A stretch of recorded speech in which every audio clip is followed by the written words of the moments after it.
What's up guys, welcome back to the channel. In today's video we have another 2022 NFL mock draft. This one's right before the wild card games. I'm gonna have another one post the wild card games, or maybe on Monday before the last one. I hope you guys enjoy the video. Let's get right into it. So this one has no trades. If you guys want to see one that has trades, or more of a fantasy style, draft, then why not go check out my other video? Just uploaded it. It's kind of a new little series I'm doing. It's a fantasy style mock draft. So if you guys want to go check that out, that's totally cool. I'd actually encourage you to do that, but after you watch this video. And before you skip ahead to your team, which a lot of people do, and I do it sometimes as well. Just keep in mind, a lot of picks sort of build up to your guy, so you might want to watch the whole thing. You can do whatever you want, though. Number 1 overall, the Jaguars are on the clock. I am selecting Kayvon Thibodeaux, edge out of Oregon. I think he is the best player in the class still. This could be Evan Neal. I've seen a lot of people actually recently go, or not a lot of people, but a few people in particular go number 1 as Evan Neal, maybe even 2 as well. I like it, but I'm not going to be doing that in this draft. I can tell you that for a fact. At number 2 overall, the Lions are on the board, and I have them selecting Aiden Hutchinson, edge out of Michigan. Hold up, let me just adjust my headset quickly. So that's who I have them taking there. At number 3 overall, the Texans are on the clock. There's not much, by the way, to talk about with the first 2 picks. They're just probably the best players that are in the draft class. I just think they're pretty clear cut, 1 and 2. It just depends on the order that you might want to take Aiden Hutchinson first or Kayvon Thibodeaux. For me, it happens to be Thibodeaux at 1. At 3, I have EKWONU going to the Texans. Get ready for next mock draft when I pick Evan Neal over him. I'd switch him like every single video. Here I have EKEM going in front. I think EKWONU is really, really good. People call him Icky, I guess. I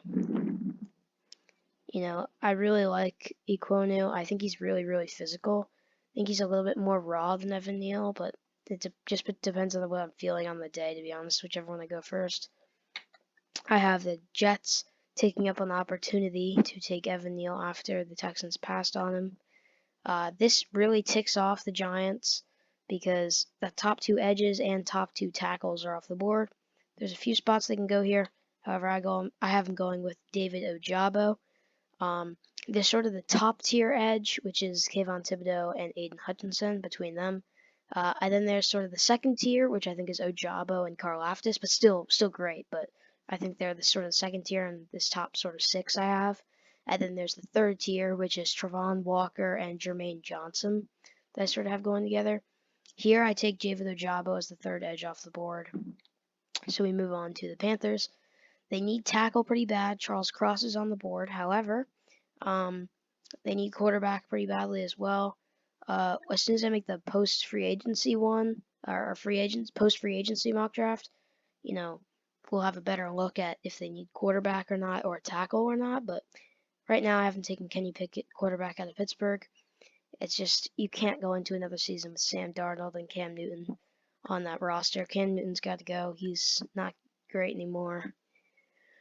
He was okay for the Patriots last year, but that was pretty clear that he had a pretty terrible game, so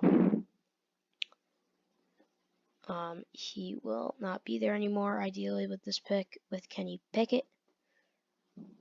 At 7, I have Charles Cross going to the Giants.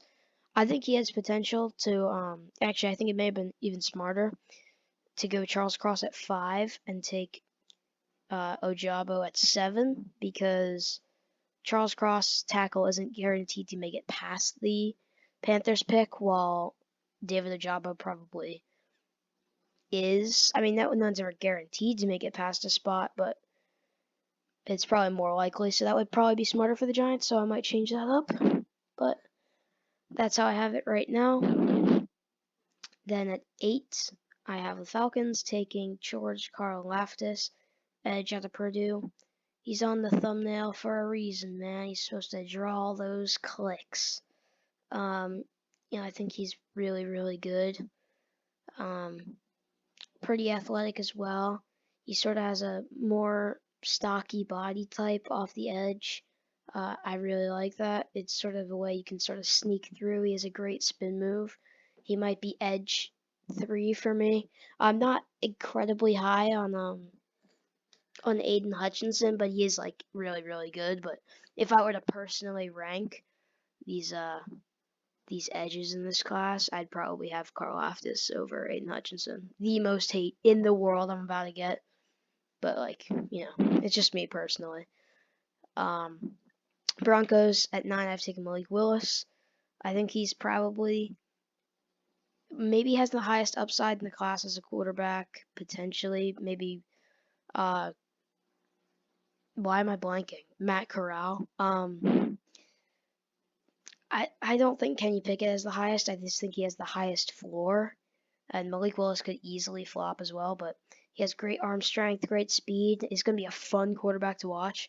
And I have him sitting behind Teddy Bridgewater and or Drew Lock for a year. I've had this pick a lot recently. I saw a comment on one of my past videos when it was the most popular video on my channel up to now. Has like 400 something views. So that was really cool. But anyway, one of the comments on that video said that, I think his name was like Suffering Broncos Fan. He commented when I gave him Kenny Pickett that he'd rather have Malik Willis. I've stuck with Malik Willis most times since then. So there you go, Suffering Broncos Fan. And I can link that video in the description. And again, if you wanted to see something where there could be a trade, where maybe you're like a Packers fan, your team is at the back of the first, you might not get too much talent. Maybe you want one where you guys trade up to the top 10. So, just let me know if you want to see that, and I'm making more of those videos. Anyway, that's a lot of, sort of we're selling the content out here, man. But yeah, Jets at 10. I have taken Derek Stingley Jr., cornerback at LSU. Falls to 10. I think the Jets sort of have to take him here. Their picks have fallen a little bit, but I do like this pick. At 11, Washington football team's on the board. I really like some quarterbacks available. Kyle Hamilton is still available as well. And I think when Kyle Hamilton's safety at Notre Dame is available, you kind of have to take him. Maybe you don't have to if there's quarterback. I really, really like Carson Strong, who I think could be one of the better quarterbacks in the class as well. I think it goes, with the highest floor in the class. I think it's probably Kenny Pickett, Carson Strong, and then, maybe Desmond Ridder or Matt Corral.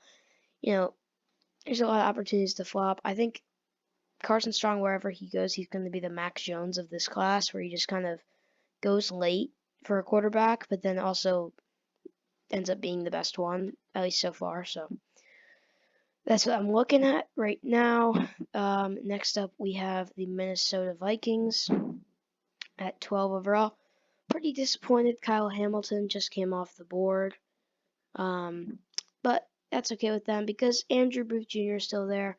Could definitely be the best corner in this class, along with Sauce Gardner and Derek Stingley, who I have ranked towards the top.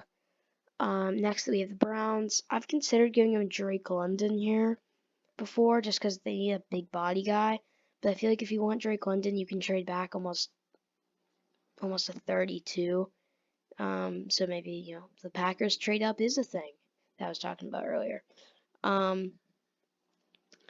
Yeah, so, I like the pick of Drake London. However, here I haven't taken Garrett Wilson.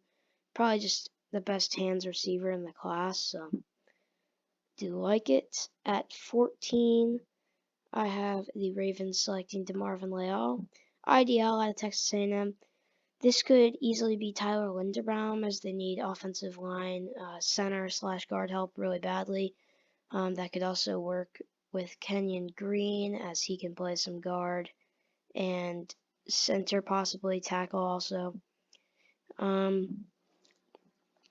yeah, I like that. However, DeMarvin Leal is just a big replacement for Calais Campbell when he decides to hang up the boots, if he does.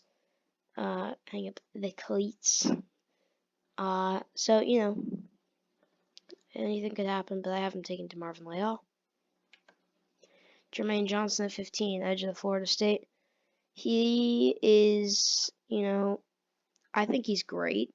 I think he's super scary, has great hand placement, needs to work a little bit in sort of forcing the offensive lineman to make a decision. He hesitates a little bit sometimes, but he's just a scary guy off the edge. I have him going at 15 because, you know, I don't think this is a reach for him anymore.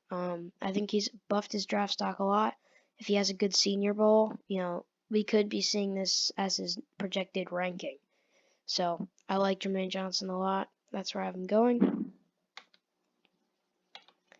16, I have Devin Lloyd going to the Eagles. Linebacker out of Utah. You know, like the pick a lot. So that is where we are. So with 16, we have the Eagles selecting Devin Lloyd, linebacker out of Utah. I really like him. You know, best linebacker on the board. Seen comments on previous videos, obviously saying sent him to the Lions pick. I think he's just too good to fall to that spot now. I've really started to like him. So he's going to go at 16. I have Chris Olave going to the Saints, receiver out of Ohio State. Like him a lot. I've given him Jameson Williams a lot in the spot as well, but it's not going to happen here.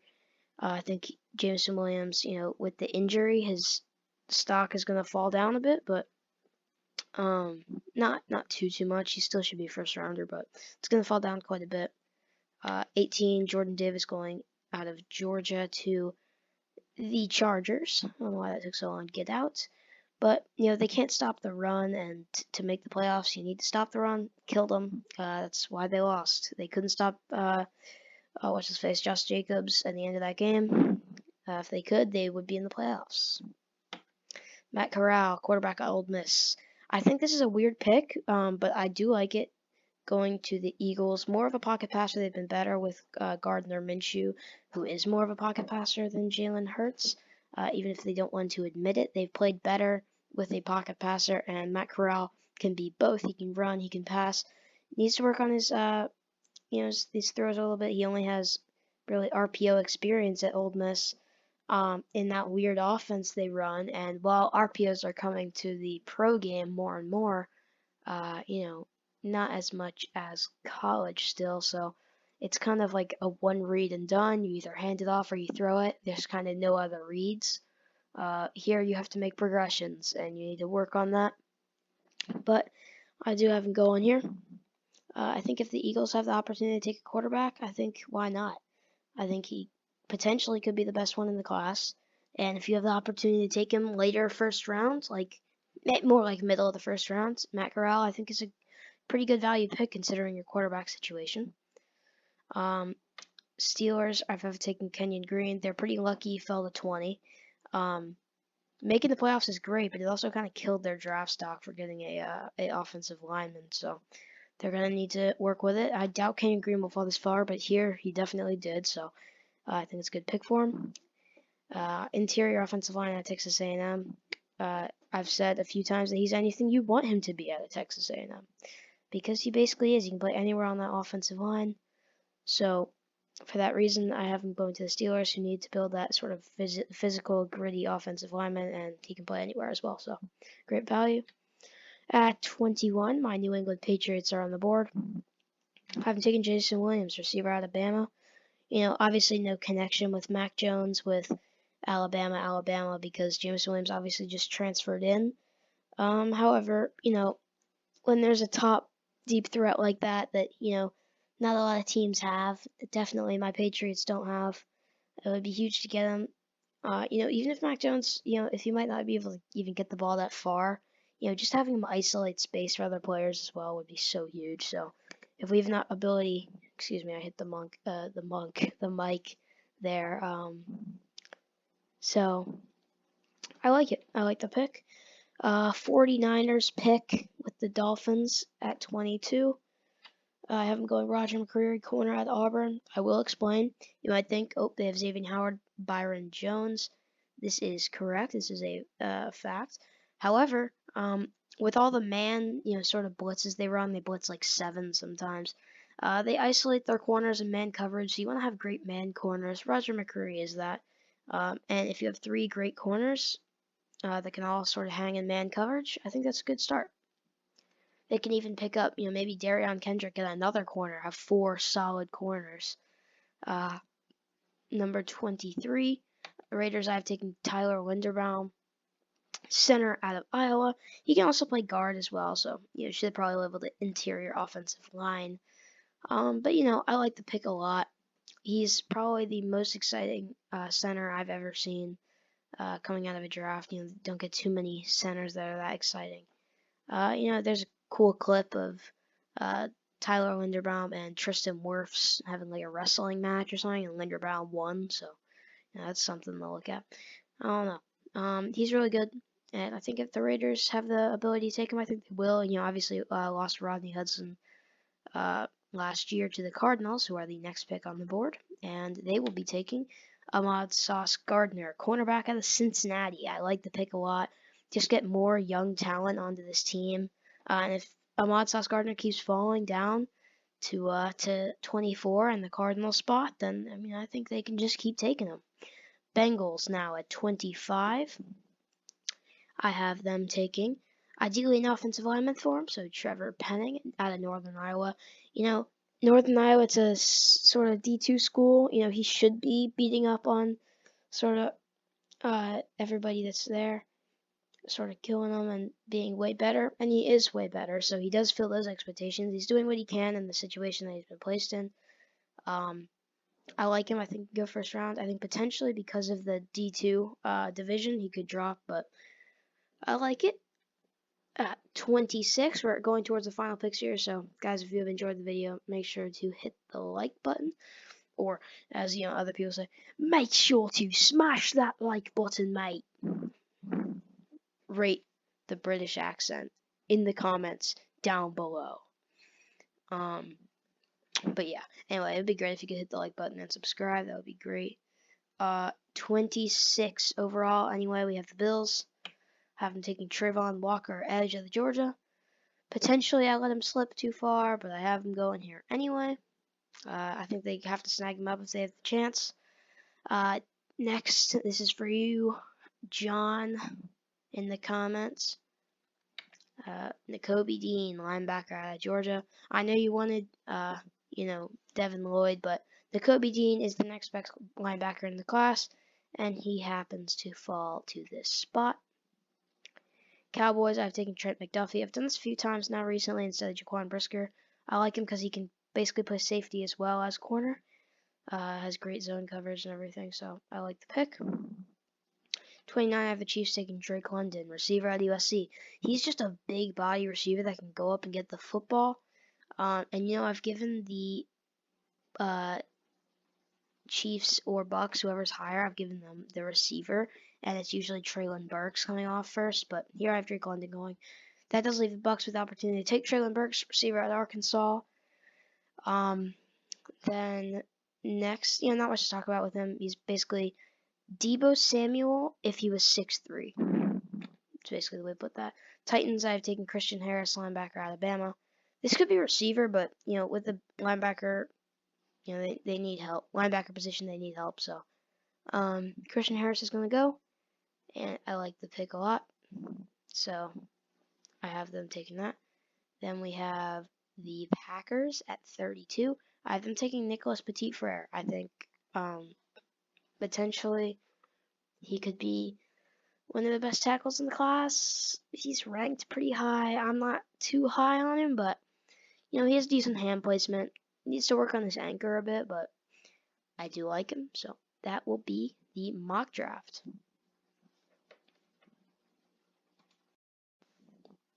So guys, if you have enjoyed the video, make sure to hit the like button down below. Comment any recommendations. I'm still new to this, so if you guys could comment anything to try to help me out, that would be greatly appreciated. Any comment would go a long way. I'll take constructive criticism as well. I just want to get better at this, so if you could leave a comment, that would be great. Make sure to like and subscribe, and until next time, see you later.